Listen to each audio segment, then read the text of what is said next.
Nous allons maintenant découvrir comment insérer un tableau dans un chapitre courant.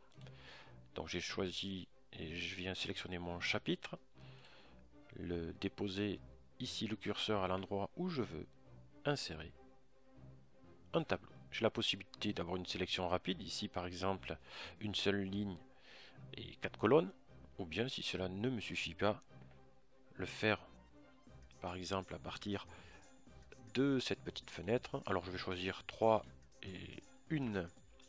colonnes, une ligne, définir ici une taille automatique, exiger que une adaptation de la taille du tableau se fasse par rapport à la largeur de la fenêtre, ce qui permettra de l'adapter à tous les types de sites et d'écrans ou d'ordinateurs que l'on rencontrera. Ici, que s'est-il passé? Nous avons des cellules, ici avec une petite bordure, et tout autour du tableau, une autre bordure. Premièrement, si nous ne voulons pas garder ces éléments-là, nous pouvons les modifier en venant sur les propriétés du tableau. Là, nous pouvons revenir sur un certain nombre d'éléments avec des choses à mentionner, comme la couleur, etc. Je ne vais pas vous faire l'affront de revenir là-dessus. On peut associer des images de fond. On peut aussi travailler sur les bordures. Par exemple, concernant le tableau, je n'en veux pas ici. Parce qu'il va s'agir par exemple d'un document d'en-tête. Tout comme ici mes bordures de cellules que je ne veux pas garder.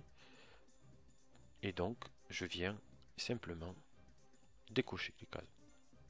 On se rend compte que le tableau est bien présent.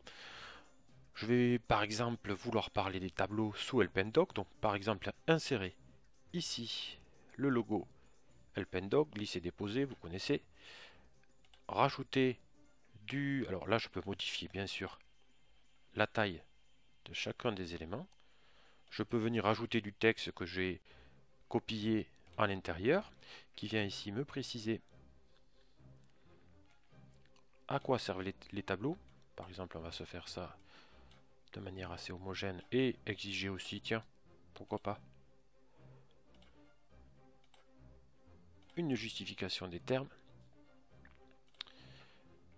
Nous avons la possibilité bien sûr de disposer d'un onglet qui s'est rajouté qui concerne les propriétés du tableau, avec l'insertion, l'ajout de colonnes, le fractionnement, etc.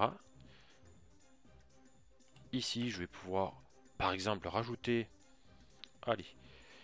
une image, alors qui est de grande taille, donc bien entendu, il va falloir la réduire petit à petit en prenant ici la main sur le côté.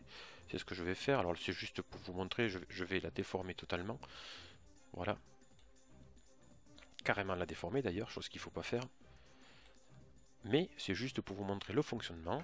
Et on pourrait ainsi considérer que cette partie haute ici fait partie du bandeau de mon site. Si j'ai envie de rajouter par exemple dessous une ligne horizontale, ben la voilà. Je peux bien sûr éditer cette ligne là. Et je peux rajouter d'autres éléments. J'aurais pu rajouter un trait épais ici de la couleur voulue, de manière à vraiment matérialiser mon bandeau. Allons voir ce que ça donne en termes de rendu. Nous apercevons maintenant que pour la rubrique insérer un tableau, nous avons l'équivalent ici d'un bandeau supérieur, qui certes n'est pas joli, bon, qui se trouve sans contenu. C'est pour ça qu'ici la bannière inférieure et basse se retrouve en partie haute, mais ceci disparaîtra automatiquement dès que vous allez compléter le contenu de votre page.